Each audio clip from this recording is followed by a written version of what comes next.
الحمد لله وحده والصلاة والسلام على من لا نبي بعده ولا رسول بعده ولا معصوم بعده أما بعد فإن خير الحديث كتاب الله وخير الهدي هدي محمد صلى الله عليه وسلم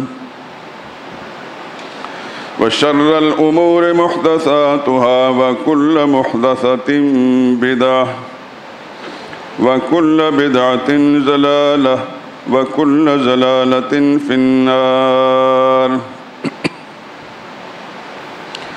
أعوذ بالله من الشيطان الرجيم. بسم الله الرحمن الرحيم.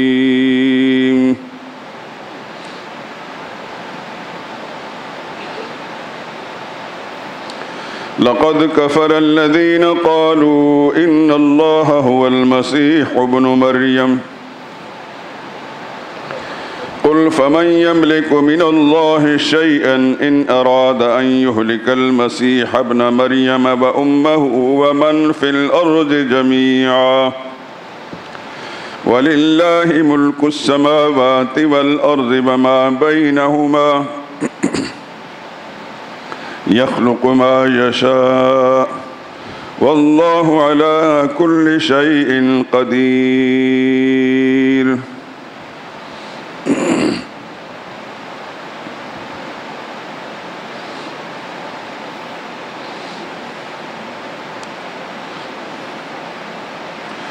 بلا شبہ وہ لوگ کافر ہوئے جنہوں نے کہا کہ اللہ وہی ہے جو مسیح ابن مریم ہے.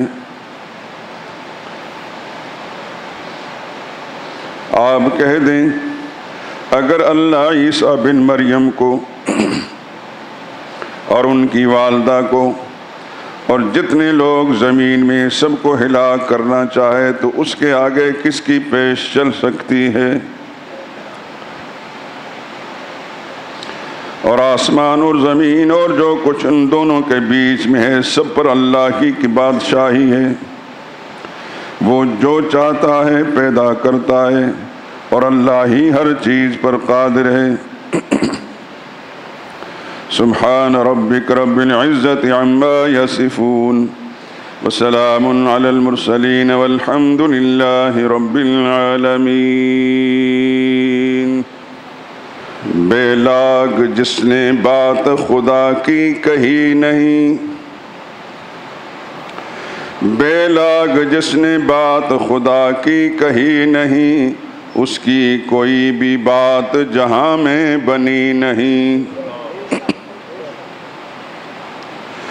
ذات و صفات میں نہیں اس کا کوئی شریک، ذات و صفات میں نہیں اس کا کوئی شریک، اس کے سوا کسی کے لیے بندگی نہیں.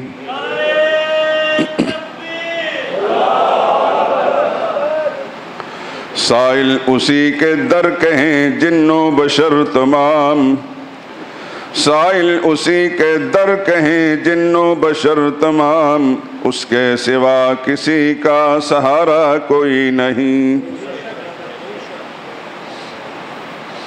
فرما روائے ارض و سما ہے اسی کی ذات، فرما روائے ارض و سما ہے اسی کی ذات، اس کے خلاف بات کسی کی بنی نہیں. تسکین قلب و راحت جاں ہے اسی کا نام، غفلت میں جو بسر ہو کوئی زندگی نہیں. جو مانگنا ہے مانگ خدائے کریم سے، جو مانگنا ہے مانگ خدائے کریم سے، اس کی نوازشات میں کوئی کمی نہیں.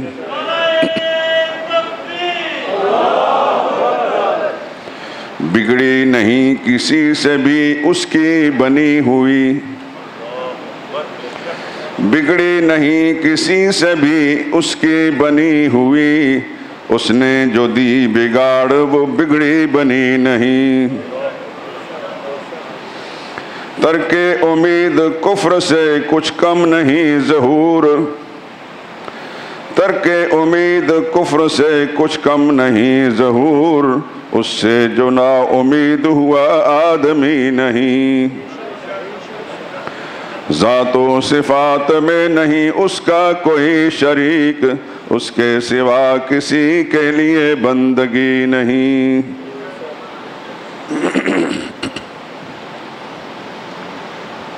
ایک مرتبہ درود پاک پڑھ لیں۔ اللہم صلی علی محمد وعلی آل محمد کما صلیت علی ابراہیم وعلی آل ابراہیم انک حمید مجید۔ اللہم بارک علی محمد وعلی آل محمد کما بارکت علی ابراہیم وعلی آل ابراہیم انک حمید مجید۔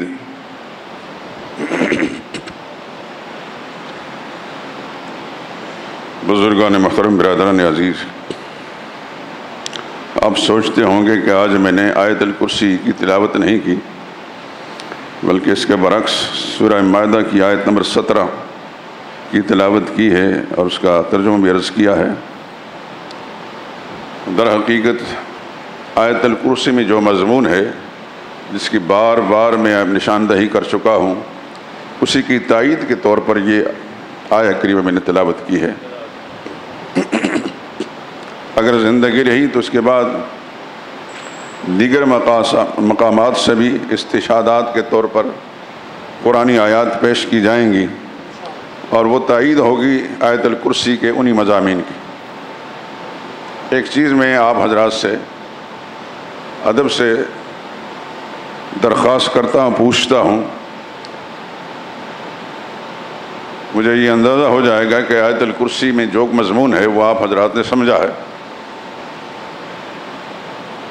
آیت الکرسی کے 10 جملے یاد ہے آپ کو؟ ان 10 جملے میں صرف 2 مسئلے ہیں، یاد ہے آپ کو؟ میں چاہتا ہوں کہ قرآن کریم کا ایک ایک لفظ آپ کے رگ و ریشے میں سما جائے۔ اللہ مجھے بھی اور آپ کو بھی اور آپ کی نسلوں کو بھی زندگی بھر آنے والے زمانے میں اپنی کتاب سے وابستہ رکھے، اس طرح کہ وہ ہماری زندگی کا مقصد بن جائے اور ہمارا مشن زندگی بن جائے۔ 2 مسئلے تھے، ایک قدرت کاملہ، ساری طاقتوں کا مالک اللہ ہے، اور دوسرا یہ کہ سب کچھ جاننے والا اللہ ہے۔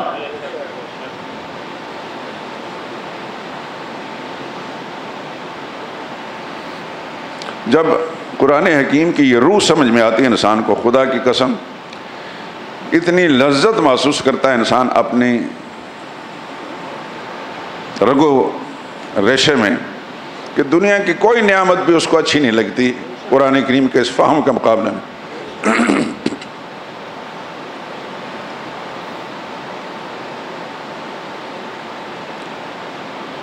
پچھلے جمعے میں سورہ شورا کی ایک آیت میں نے پیش کی تھی بطور تائید۔ للہ ملک السماوات والارض یخلق ما یشاء، آسمان و زمین میں اللہ ہی کا راج ہے، آسمان و زمین میں اللہ ہی کی بادشاہت ہے، جو چاہتا ہے کرتا ہے، جو چاہتا ہے پیدا کرتا ہے، جو چاہتا ہے بناتا ہے۔ یہب لمن یشاء اناثا ویہب لمن یشاء الذکور، جس کو چاہتا ہے بیٹیاں ہی بیٹیاں دیتا ہے اور جس کو چاہتا ہے بیٹے ہی بیٹے، اور یزوجہم ذکرانا واناثا، اور جس کو چاہتا ہے جوڑے جوڑے دے دیتا ہے، بیٹے اور بیٹیاں بھی۔ ویجعل من یشاء عقیما، اور جس کو چاہتا ہے بانجھ بنا دیتا ہے، بے اولاد بنا دیتا ہے۔ یہاں ایک لفظ بار بار من یشاء من یشاء من یشاء، وہ جو چاہتا ہے۔ یہ بات ذہن نشین فرما لیجئے کہ اللہ ہی کی چاہت سے سب کچھ ہوتا ہے، اس کے سامنے کسی کی چاہت نہیں چلتی۔ یہب لمن یشاء اناثا ویہب لمن یشاء الذکور اور یزوجہم ذکرانا واناثا ویجعل من یشاء عقیما۔ آخر میں ایک جملہ تھا، انہ علیم قدیر، وہ سب کچھ جاننے والا بھی ہے اور سب کچھ کرنے والا بھی ہے، ساری چیزوں پر قدرت اسی کی ہے۔ آج جو آیت کریمہ میں نے تلاوت کی ہے یہ بھی تقریباً اس طرح کے مضمون پر مشتمل ہے۔ پہلے ایک بات بیان کی کہ دنیا میں ایسے بد نصیب بھی ہیں جو عیسیٰ علیہ السلام کو کہتے ہیں ان اللہ هو المسیح ابن مریم، اللہ وہی ہے جو مسیح ابن مریم ہے۔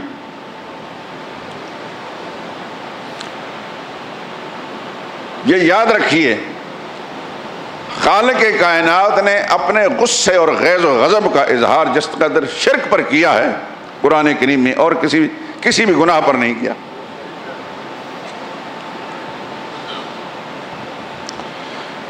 یہاں ایسا عقیدہ رکھنے والے جو مسیح ابن مریم کو اللہ کہتے ہیں، ان اللہ هو المسیح ابن مریم، اللہ وہی ہے جو مسیح ابن مریم ہے، تو اللہ اپنے پیغمبر سے اعلان کر رہا ہے قل فمن یملک من اللہ شیئا، میرے نبی ان کے سامنے اعلان کر دیں ان اراد ان یہلک المسیح ابن مریم و امہ ومن فی الارض جمیعا، اگر اللہ چاہے مسیح ابن مریم کو، ان کی والدہ کو اور پوری کائنات میں جو کچھ سب کو ہلاک کر ڈالے، فنا کر ڈالے، من یملک من اللہ شیئا، پھر اللہ کے سامنے کس کی پیش چل سکتی ہے؟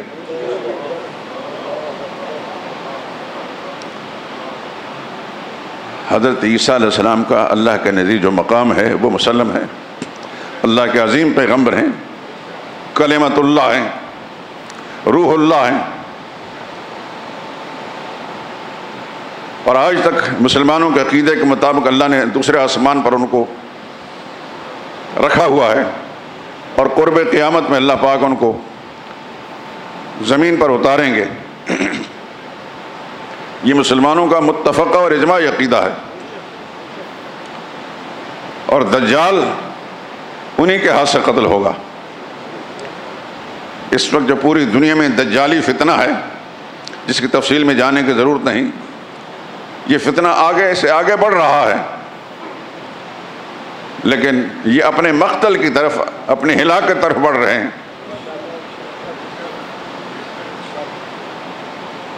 لیکن اس کے باوجود بھی جہاں توحید کی بات آئی، عقیدے کی بات آئی، تو اللہ پاک نے صاف فرمایا ان اراد ان یہلک المسیح ابن مریم و امہ ومن فی الارض جمیعا، ان لوگوں کو بتا دیا جو مسیح ابن مریم کو، عیسیٰ کو خدا کہتے ہیں، اگر خدا مسیح ابن مریم کو بھی، ان کی والدہ مریم کو بھی، سارے جہان کو بھی، ساری کائنات کو بھی آنے واحد میں فنا کے گھاٹ اتار دے، کون بچا سکتا ہے؟ یہ فنا کے گھاٹ اتار دینا، اس کو کیا کہیں گے؟ قدرت۔ ساری طاقتوں کا مالک کون ہے؟ صرف اللہ ہے۔ آگے فرمایا وَلِلَّهِ مُلْكُ السَّمَاوَاتِ وَالْأَرْضِ وَمَا بَيْنَهُمَا، آسمانوں میں بھی اللہ ہی کا راج ہے، زمین میں بھی اللہ ہی کی بادشاہت ہے، اور زمین و آسمان کے مابین جو کچھ بھی ہے وہ اللہ ہی کے اختیار میں ہے۔ یخلق ما یشاء، وہ جو چاہتا ہے، اس کی مشیت وہی ما یشاء، وہ چاہتا ہے، بناتا ہے، پیدا کرتا ہے۔ واللہ علی کل شیء قدیر، اللہ ہی ہر چیز پر قادر ہے۔ یہی مسئلہ سمجھایا گیا اس آیت کریمہ میں، اور یہی مسئلہ آیت الکرسی کے آدھے حصے میں سمجھایا گیا، بلکہ غالب حصے میں۔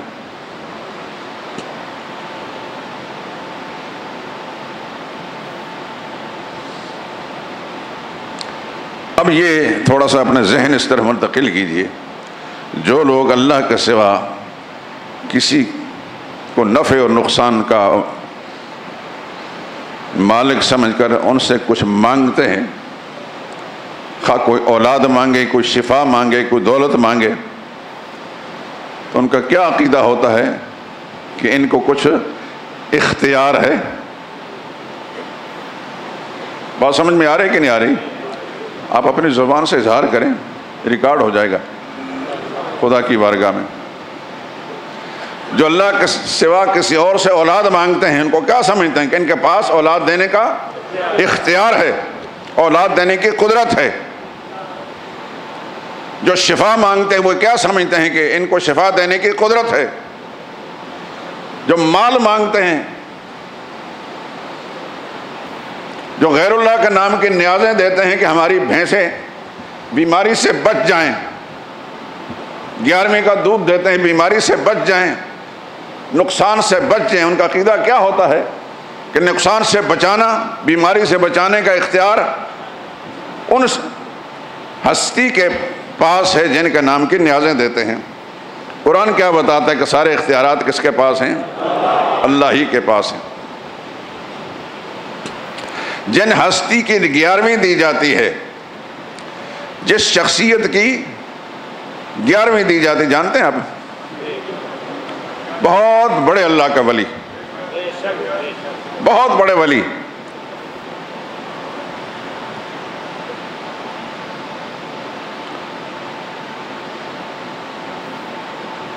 مذاہب اربع میں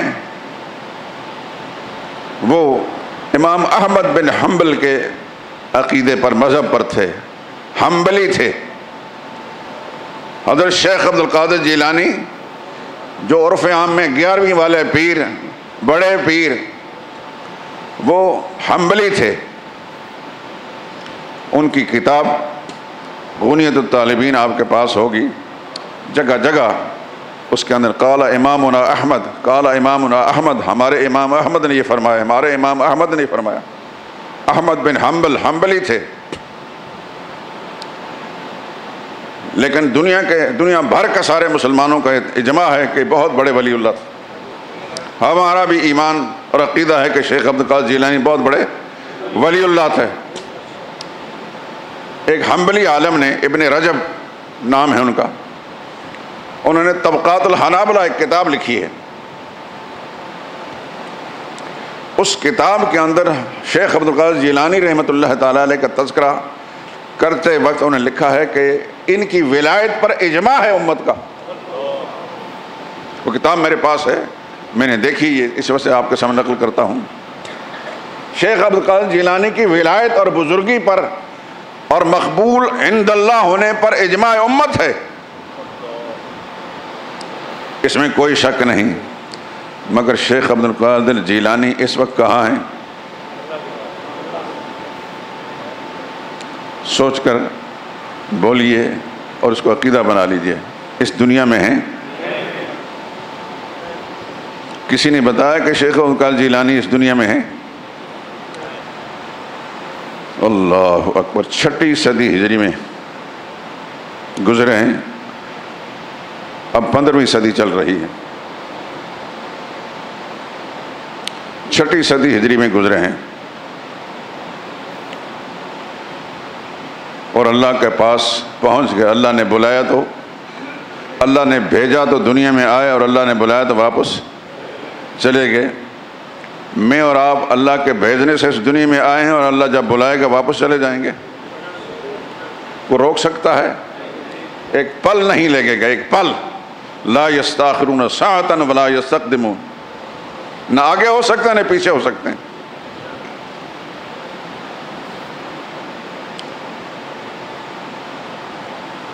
اگر شیخ عبد القادر جیلانی رحمۃ اللہ تعالی علیہ کو قدرت ہوتی زندگی دینے کی، کسی کو بچانے کی، کوئی اختیار ہوتا، کسی کو شفا دینے کی، کسی کو موت سے بچانے، تو اپنے آپ کو موت سے نہ بچاتے؟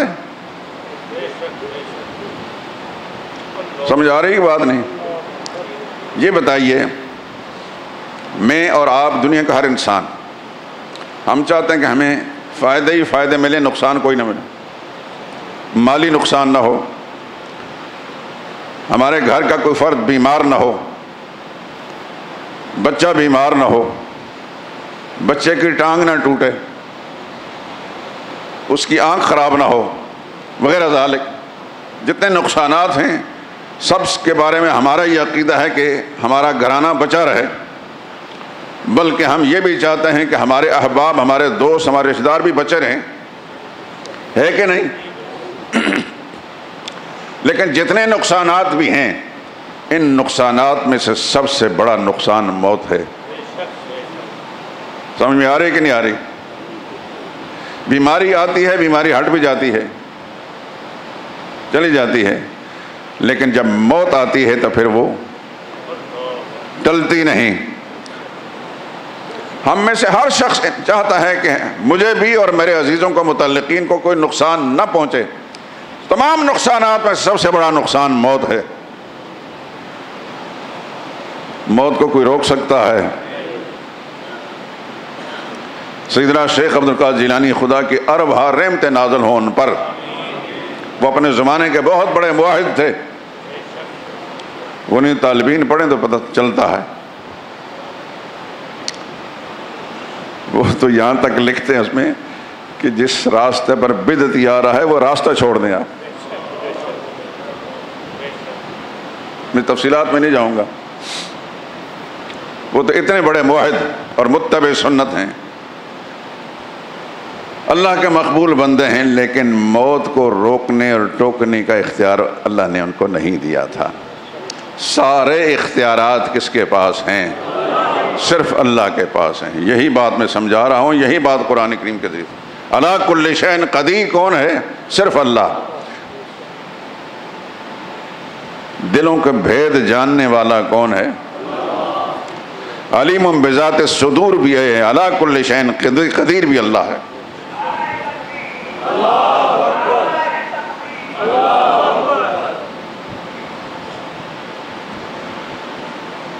خلاصہ گفتگو کیا نکلا کہ سارے اختیارات کس کے پاس ہیں؟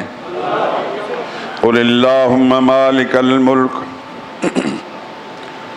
قل اللہم مالک الملک تؤتی الملک من تشاء وتنزع الملک ممن تشاء۔ میرے لاڈلے حبیب کہتے ہیں اللہم مالک الملک، اللہ ہی ہے بادشاہوں کا بادشاہ، شہنشاہ اللہ ہی ہے، کوئی شہنشاہ نہیں۔ دنیا کے جعلی اور جھوٹے شہنشاہ پیبند زمیں ہو گئے، نام لینے والا بھی کوئی نہیں۔ مالک الملک، شہنشاہ صرف اللہ ہی ہے۔ توتی الملک من تشاء، جس کو چاہتا ہے تو بادشاہت دیتا ہے۔ وتنزع الملک ممن تشاء، جس سے چاہتا ہے حکومت چھین لیتا ہے۔ وتعز من تشاء، تو جسے چاہتا ہے عزتوں سے نواز دیتا ہے۔ وتذل من تشاء، جس کو چاہے ذلت کے گڑھے میں گرا دیتا ہے۔ وترزق من تشاء بغیر حساب، جس کو چاہتا ہے بغیر حساب کے روزی دیتا ہے۔ تولج اللیل فی النہار، تو رات کو دن میں داخل کرتا ہے۔ وتولج النہار فی اللیل، اور تو دن کو رات میں داخل کرتا ہے۔ وتخرج الحی من المیت، تو جس کو چاہتا مردے کو زندے سے نکالتا ہے اور زندے کو مردے سے نکالتا ہے۔ تولج اللیل فی النہار، تو رات کو دن میں داخل کرتا ہے، یعنی دن بڑا ہو جاتا ہے، رات چھوٹی ہوتی ہے۔ وتولج النہار فی اللیل، اور تو دن کو رات میں داخل کرتا ہے، دن چھوٹا رات لمبی ہو جاتی۔ یہ اختیار کس کے ہیں؟ وتخرج الحی من المیت، زندے کو مردے سے نکالتا ہے۔ ایک چوزے کو آپ نے دیکھا کہ بے جان انڈے سے نکلتا ہے۔ وتخرج المیت من الحی، اور مردے کو زندے سے۔ اللہ اکبر۔ پیغمبر کے گھر میں کافر، پیغمبر کے گھر میں کافر پیدا کرتا ہے۔ وترزق من تشاء بغیر حساب، جس کو چاہتا ہے بغیر حساب کے روزی دے دیتا۔ یہ سارے اختیارات کا مالک کون ہے؟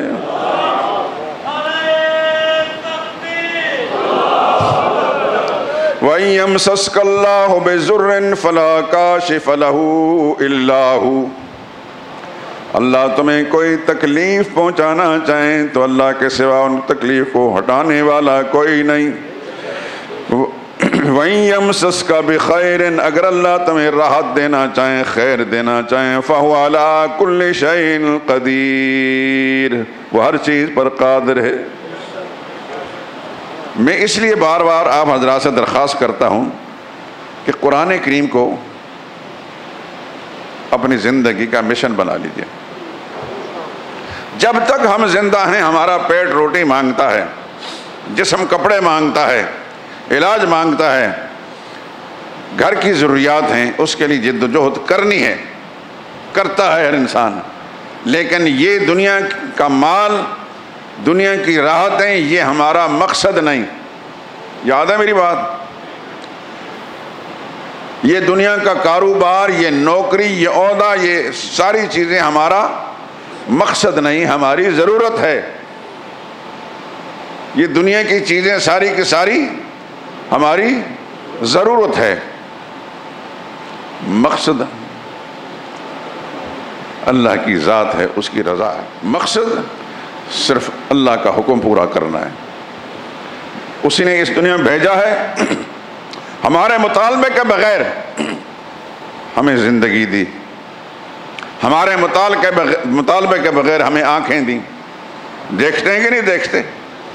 زبان دی، بولتے ہیں، کان دیے، سنتے ہیں، چلتے ہیں، پیر دیے، ہاتھوں سے پکڑتے ہیں، دماغ سے سوچتے ہیں، بغیر مطالبے کی یہ ساری نعمتیں دی۔ پھر جو رزق ہم کھاتے ہیں یہ کس نے دیا ہے؟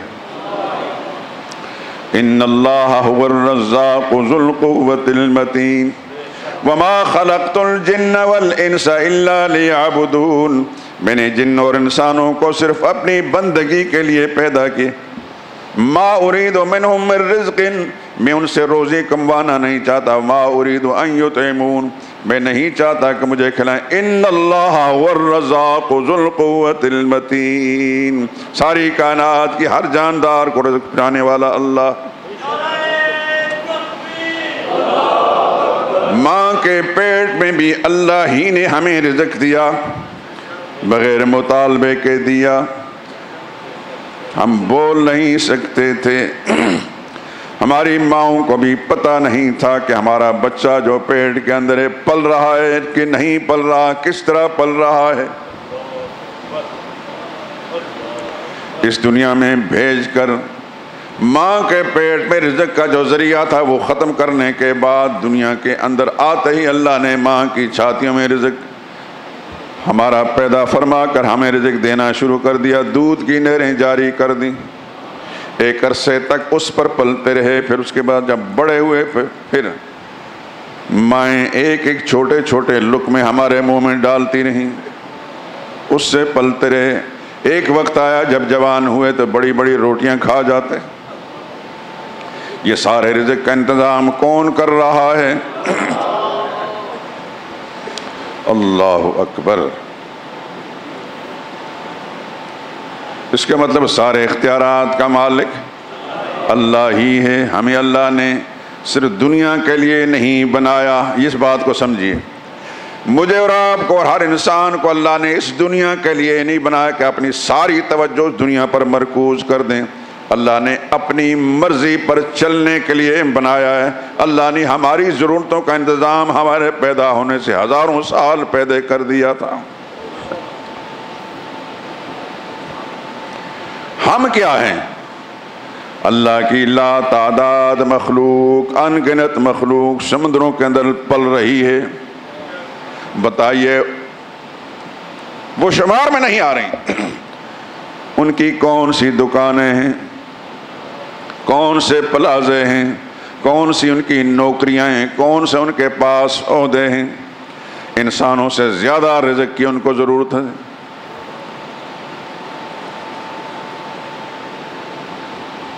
بڑی بڑی مچھلیاں سمندر کے اندر، کیا میں اور آپ جتنی روٹی کھاتے ہیں اتنی غذا اس کو پہنچی جائے تو وہ اس کا پیٹ بھر جائے گا؟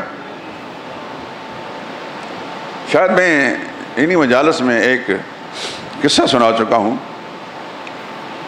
پہلی مرتبہ جب پہلے سال میں پنجاب میں آیا تو گجرانوالا میں ایک مدرسہ ہے شیراں والا باغ کے پاس، انوار العلوم۔ اب وہ مدرسہ ختم ہو گیا ہے۔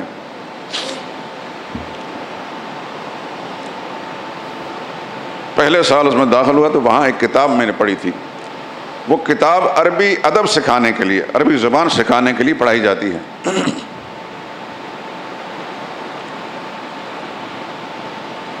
اس کتاب کا نام ہے نفحۃ العرب. اس میں ایک قصہ لکھا تھا. یہ کتاب لکھی ہے مولانا اعزاز علی صاحب رحمۃ اللہ تعالیٰ علیہ نے. دارالعلوم دیوبند کے شیخ الادب تھے،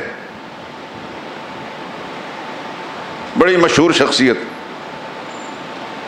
وہ کتاب انہوں نے لکھی ہے اور کتاب کے اندر بے شمار واقعات کی شکل کے اندر قصے لکھے ہیں اور ان سے عربی ادب سکھایا جاتا ہے. بڑی عمدہ کتاب ہے. اس میں ایک واقعہ لکھا. حضرت سلیمان علیہ السلام، جن کو اللہ نے اتنی بڑی بادشاہت دی تھی کہ ان جیسی بادشاہت نہ پہلے کسی کو نصیب ہوئی، نہ قیامت تک کسی اور کو نصیب ہوگی. ان کے دل میں خیال آیا کہ اللہ کا اتنا بڑا انعام احسان ہے، کیوں نہ اللہ کی مخلوق کی دعوت کروں.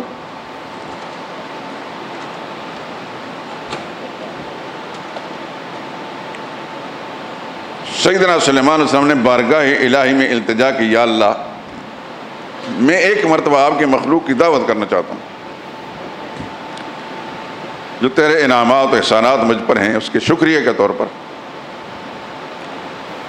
اللہ نے فرمایا یہ میں ہی جانتا ہوں اپنی مخلوق کو اور میں ان کی ضرورتوں کو سمجھتا ہوں اور پوری کرتا ہوں، لیکن اگر آپ کو اصرار ہے تو آپ تیار کریں.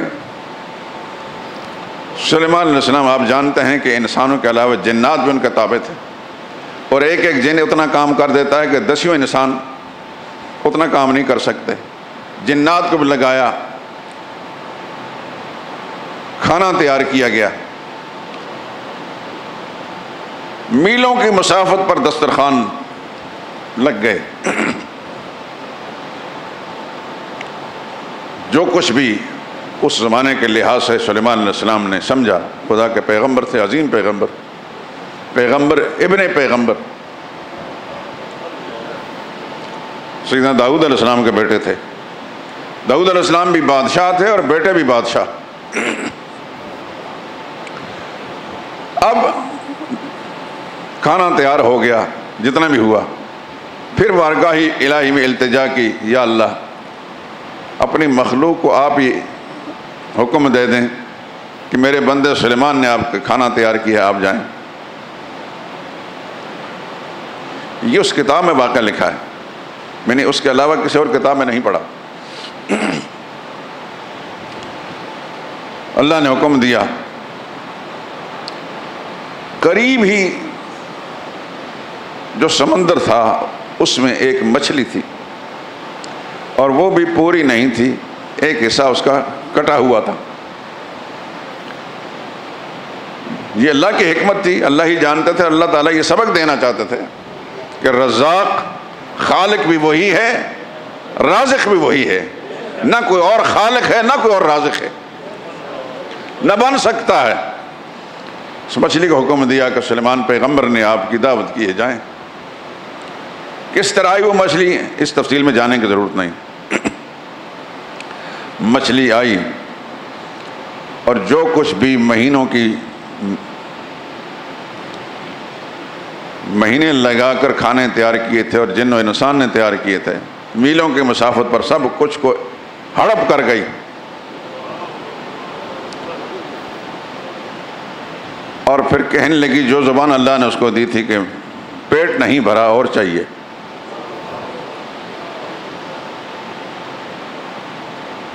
تو سارے انسان حیران ہو گئے. سیدنا سلیمان علیہ السلام خود حیران ہوئے، میں نے تو ہزاروں نہیں لاکھوں انسانوں اور لاکھوں مخلوق کا کھانا تیار کیا تھا، یہ ایک مچھلی اس کو ہڑپ کر گئی. تو مچھلی نے کہا کہ اور چاہیے. تو حضرت سلیمان علیہ السلام نے فرمایا اتنا کچھ کھا گئی اور مانگ رہی ہے.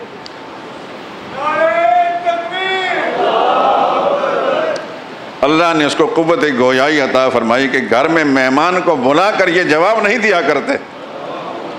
سیدنا سلیمان علیہ السلام خدا کے سامنے سجدہ میں گر پڑے، یا اللہ تو جانتا ہے اپنی مخلوق کو، تو ان کی ضرورتوں کو جانتا ہے اور تو ہی پوری کر سکتا ہے.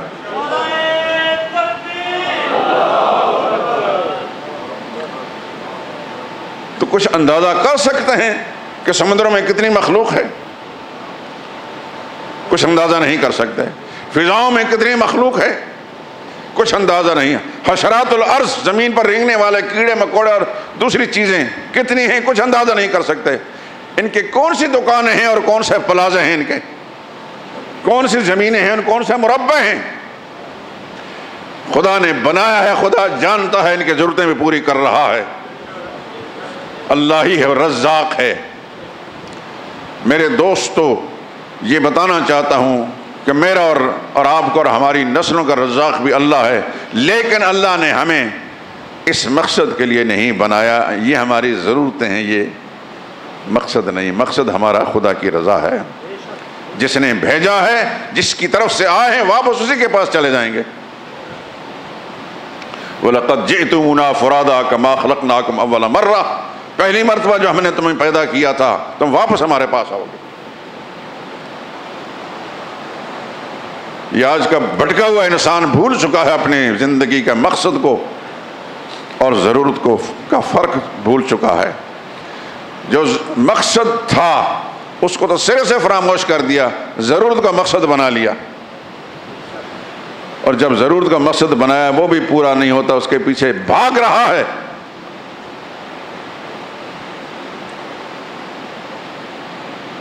اور پھر ضرورتیں پوری نہیں ہوتی. اس لیے میں عرض کر رہا ہوں میرے دوستو،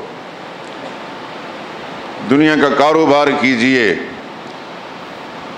ملازمتیں کیجئے، جو منصب جو عہدے خدا نے دیے ہیں اللہ ان میں برکت عطا فرمائے. جو کاروبار ہے خدا اس کے اندر بہت زیادہ برکت عطا فرمائے کہ کبھی آپ اور آپ کے نسل میں کسی کے محتاج نہ رہیں. لیکن یہ یاد رکھیے، میں بول رہا ہوں، میری آواز آپ کے کانوں سے ٹکرا رہی ہے، یہ کان آپ کے بارے میں گواہی دیں گے. ان کانوں نے سنی تھی یہ بات. آپ کا جسم زمین کا یہ چپا چپا لاؤڈ سپیکر کے ذریعے آواز جہاں پہنچ رہی ہے، ہر چیز گواہی دے گی کہ اللہ تیرے عاجز بندے نے یہ بات سنائی تھی کہ اللہ کی کتاب کی طرف رجوع کیجئے، اللہ کی کتاب پر رجوع کیجئے. سچ اور جھوٹ کا پتہ چلے گا، صحیح اور غلط کا امتیاز ہوگا، عقیدے درست ہوں گے. اگر غلط تعلیم کے سبب سے، غلط سوسائٹی اور محفل کے سبب سے عقیدے خراب ہو چکے ہیں، اللہ کی یہ کتاب جو عقیدے ٹھیک کرتی ہے. پیچھے چلے جائیے 1400 برس پہلے، صحابہ اکرام کا زمانہ، خاندانی مشرک، بتوں کو پوجنے والے. اللہ اکبر. سیدنا ابو سفیان رضی اللہ تعالیٰ عنہ جب ایمان لائے اور ان کی اہلیہ سیدہ ہند رضی اللہ تعالیٰ عنہ وہ یہ ایمان لائے، رسول اللہ کی ساس تھیں، تو پھر جب بات سمجھ میں آئی تو پھر پاؤں سے، جوتوں سے، ٹھوکروں سے اپنے بتوں کو توڑا کہ تمہاری وجہ سے ہم غلط فہمی میں مبتلا تھے.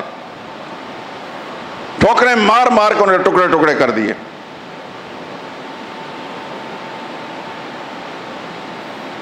اور آج اتنے عرصے کے بعد بھی ان کے ذکر خیر ہو رہے ہیں، اس لیے کہ وہ اللہ اس کے رسول کے وفادار بنے تھے. میرے دوستو، ابھی میں نے سیدنا شیخ عبد القادر جیلانی کا ذکر کیا ہے. میرا اور آپ کا کوئی شاید ان کے ساتھ رشتہ نہ ہو، ہمیں یہ بھی معلوم نہیں کہ سلسلہ نسب کیا تھا، میں نے بھی اس پر تحقیق نہیں کی، لیکن ہمارے دل کے اندر ان کی محبت ہر جگہ موجود ہے، رگ و ریشہ کے اندر موجود ہے، اس لیے کہ وہ اللہ اور اس کے رسول کے وفادار تھے. ہم بھی اور خدا اور رسول کے وفادار بنیں گے انشاءاللہ. ہمیں بھی خدا مٹائے گا نہیں، ہمارے نام بھی دنیا میں زندہ رہیں گے. یہ اللہ کا قانون ہے کہ جو اللہ کا بن جاتا ہے پھر خدا اس کے بن جاتے ہیں. سیدنا صدیق اکبر، فاروق اعظم، دیگر صحابہ اکرام کو ہم کس محبت کے ساتھ ان کا ذکر کرتے ہیں. کم از کم میں اپنی ذات کی حد تک یہ بات کہتا ہوں، مجھے اپنی ماں سے، اپنے باپ سے، اپنے خاندان سے اتنی محبت نہیں جتنے محمد مصطفیٰ صلی اللہ علیہ وسلم کے ازواج مطہرات سے، آپ کی بنات سے، صحابہ اکرام سے محبت ہے. خدا کی قسم کھا کر کہتا ہوں. میں اپنے خاندان کے بڑے بزرگوں کو جن کا میں ادب کرتا ہوں ان کو صحابہ اکرام رسول اللہ کے ازواج مطہرات کی جوتوں کے برابر بھی نہیں سمجھتا. یہ اللہ نے مجھے سمجھ دی ہے، اللہ اس پر قائم رکھے.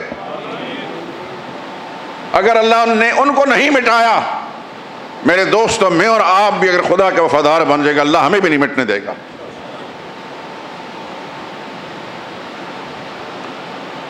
لیکن شرط یہ ہے کہ اللہ کی کتاب کے ذریعے سے اپنے عقیدوں کو درست کیجئے اور اپنے زندگی کا مشن بنا لیجئے. اپنے گھر میں بھی، اپنے رشتہ داروں میں، اپنے محلے داروں میں، اپنے جتنے تعلق دار ہیں ان کے ساتھ اللہ کا قرآن سنائیے، ان کو اللہ کا پیغام دیجئے. جب آپ سن رہے ہوتے ہیں اس وقت دل میں یہ دعا مانگے، یا اللہ یہ بات جو کچھ سن رہے ہیں اس کو پوری طرح ہمیں سمجھنے کی توفیق دے اور پوری طرح پھر ہماری زبان کو کھول دے تاکہ دوسروں تک یہ پیغام پہنچا سکیں.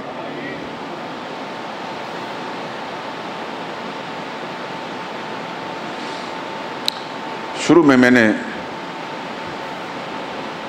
ایک بات کہی تھی کہ جب ہم کلمہ شہادت پڑھتے ہیں اشہد ان لا الہ الا اللہ وحدہ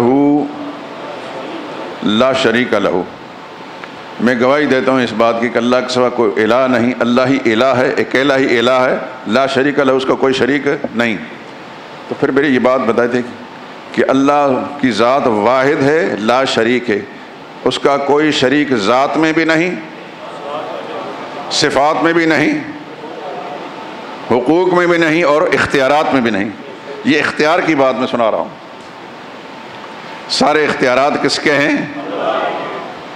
زمین و آسمان بنانے والا اس کے اختیار بھی اللہ کو، اس نظام کو چلانے والے کے اختیار بھی اللہ ہی کے پاس ہے، رزق دینے کے اختیار بھی اللہ ہی کے پاس ہے، زندگی موت کے اختیار بھی اللہ ہی کے پاس ہے، عزت ذلت کے اختیار بھی اللہ ہی کے پاس ہے، راحت و آرام اور تکلیف و مصائب یہ اختیارات بھی صرف اللہ ہی کے ہیں. جس کو چاہیں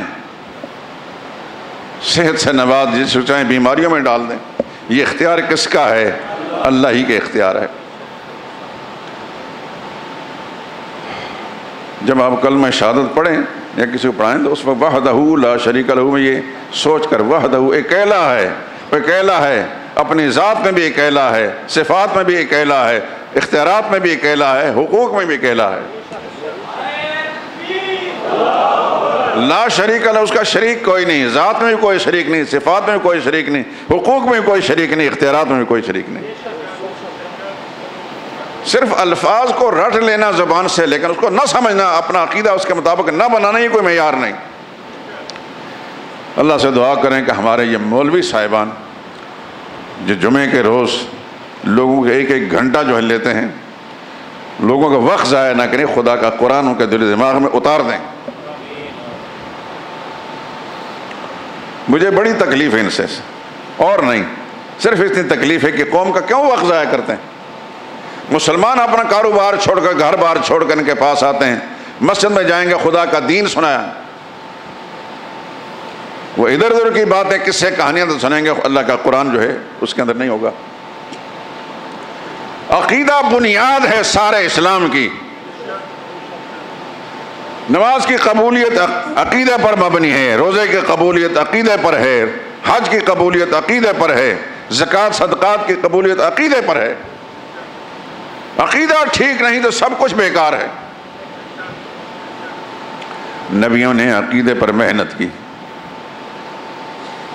عقیدے کی محنت پر نبیوں کو مار کھانا پڑی، وطن سے بے وطن ہونا پڑا، مکہ چھوڑنا پڑا آقا نامدار کو صلی اللہ علیہ وسلم. کیا کیا تکلیفیں نہیں اٹھائیں. کبھی میں جب رسول اللہ صلی اللہ علیہ وسلم کی ایک صاحبزادی، بڑی صاحبزادی ہیں، کیا نام ہے؟ سیدہ زینب رضی اللہ تعالی عنہ. دوسری صاحبزادی کا کیا نام ہے؟ سیدہ رقیہ رضی اللہ تعالی عنہ. تیسری سیدہ ام کلثوم اور چوتھی سیدہ فاطمہ رضی اللہ تعالی عنہم. مکہ معظمہ سے مدینہ طیبہ ہجرت فرما رہی تھیں. نبی کریم صلی اللہ علیہ وسلم پہلے تشریف لے گئے تھے. تھوڑی سی جھلکی میں آپ کو سناتا ہوں، بات ختم ہوتی ہے. کہ اس دین کی خاطر کس کس نے کتنی تکلیفیں اٹھائیں. نبی کریم صلی اللہ علیہ وسلم کے بڑے داماد نام آتا ہے حضرت ابو العاص بن ربیع رضی اللہ تعالیٰ عنہ. بہت خوبیوں کے مالک ہیں. میں نے تھوڑا سا کچھ لکھا ہے، اس کے اندر وہ کچھ چیزیں میں نے درج کر دی ہیں. یہ بھی دعا کریں کہ اللہ اس کو مکمل کرنے کی توفیق دے دے. طبیعت خراب ہونے کے سبب سے تھوڑا سا لکھتا ہوں، پھر ہمت نہیں تو پھر جا کر لیٹ جاتا ہوں. آپ حضرات جو دعا کریں گے وہ دل کے اخلاص سے ہوگی، یقیناً اللہ پاک قبول فرمائیں گے میرے حق میں. میں آپ کے لیے دعائیں کرتا ہوں، آپ میرے لیے دعائیں کریں. کچھ پروگرام ہیں میرے، اللہ پاک مجھے زندگی کے آخری سانس سے پہلے ان کو مکمل کرنے کی توفیق دے دیں. تو سیدہ زینب رضی اللہ تعالی عنہا، ان کے شوہر حضرت ابو العاص اس وقت تک مسلمان نہیں ہوئے تھے، لیکن نہایت شریف انسان تھے جن کا جا بجا رسول اللہ نے تذکرہ فرمایا، جا بجا ذکر فرمایا. بخاری میں موجود ہے، دیگر کتابوں کے اندر بھی.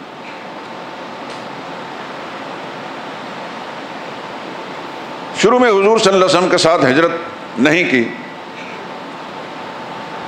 ازواج مطہرات میں بھی سیدہ عائشہ اور سیدہ سودا رضی اللہ تعالی عنہا حضور کے بعد گئیں. باقی ازواج تو بعد میں مدینہ طیبہ میں زوجیت میں آئیں نا. سیدہ خدیجہ پہلی وفات پا چکی تھیں مکہ مکرمہ میں. اب حضور صلی اللہ علیہ وسلم کے گھر میں کوئی بیوی نہیں تھی. ایک صحابیہ حضرت خولہ رضی اللہ تعالیٰ عنہ کی محنت سے رسول اللہ صلی اللہ علیہ وسلم کی زوجیت میں حضرت سودا بھی آ گئیں اور حضرت عائشہ بھی آ گئیں. لیکن حضرت عائشہ کے ساتھ صرف جس کو منگنی کہتے ہیں منگنی ہوئی. بعد میں مدینہ طیبہ میں جا کر نکاح ہوا.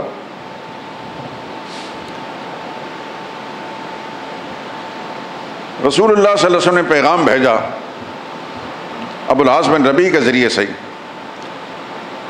کہ زینب کو بھیج دو. وہ مشرک تھے، کافر تھے، لیکن شریف مشرک تھے.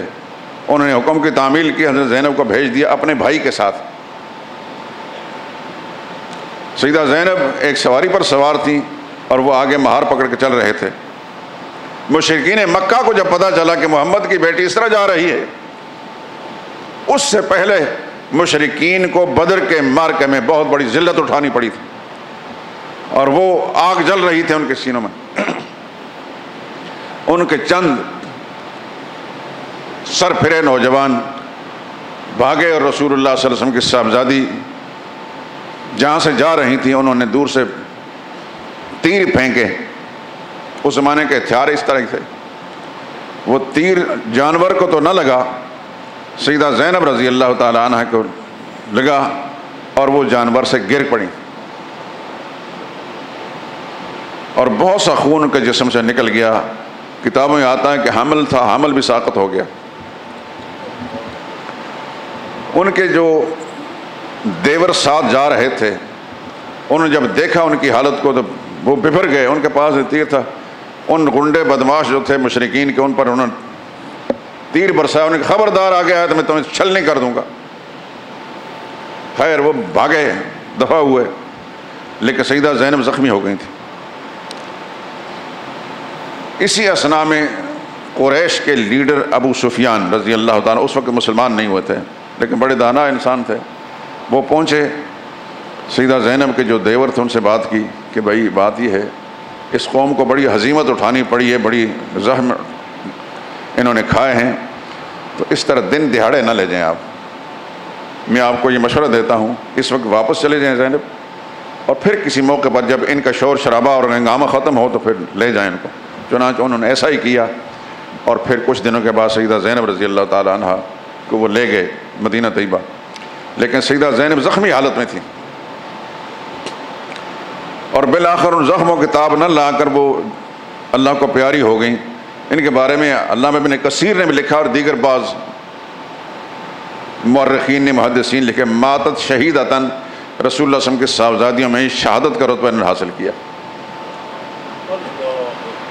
اس ایمان کی خاطر پیغمبر صلی اللہ علیہ وسلم کے گھرانے نے کیا کیا تکلیف اٹھائی. میں نے ایک نمونہ آپ کے سامنے عرض کیا. خود رسول اللہ صلی اللہ علیہ وسلم کے ساتھ جو کچھ ہوا وقتاً فقتاً آپ سنتے ہیں.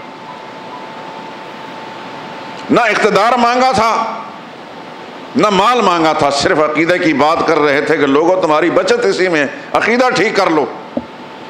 وہ ایسے بدبخت تھے کہ انہوں نے رسول اللہ صلی اللہ علیہ وسلم پر تشدد کیا، وہ ایک تفصیل الگ ہے۔ بعض یہ سمجھا رہا ہوں عقیدے پر ہی سارا اسلام کا دار و مدار۔ آپ جتنے بھی ذکر اذکار کر لیں، جتنے حج اور عمرے کر لیں، جتنے اعتکاف اور طواف کر لیں، جتنے قربانیاں دے لیں، جتنے صدقہ و خیرات کر لیں، نمازیں پڑھ لیں، نفل پڑھ لیں، تب قبول ہوں گے جب آپ کا عقیدہ ٹھیک ہوگا۔ عقیدے کے بغیر کچھ بھی نہیں، سب محنت بیکار ہے۔ یہ عقیدے پر میں محنت کر رہا ہوں میرے دوستو، خدا سے قبولیت کے امیدوار ہیں، میرا رب جو سن رہا ہے، دیکھ رہا ہے، اس کی رضا پیش نظر ہے اور کوئی چیز بھی نہیں۔ یہی محمد مصطفیٰ صلی اللہ علیہ وسلم اور دیگر انبیاء کا مشن تھا، اسی مشن پر ہم کام کر رہے ہیں۔ اللہ کا قرآن یہی کچھ بیان کر رہا ہے۔ اللہ سے دعا کریں کہ جو کچھ ہم کہہ رہے ہیں اور جو کچھ سن رہے ہیں آپ، اللہ تعالیٰ سے قبول فرما کر دنیاوی ہدایت اور اخروی نجات کا ذریعہ بنا دیں۔ وآخر دعوانا الحمدللہ رب العالمین۔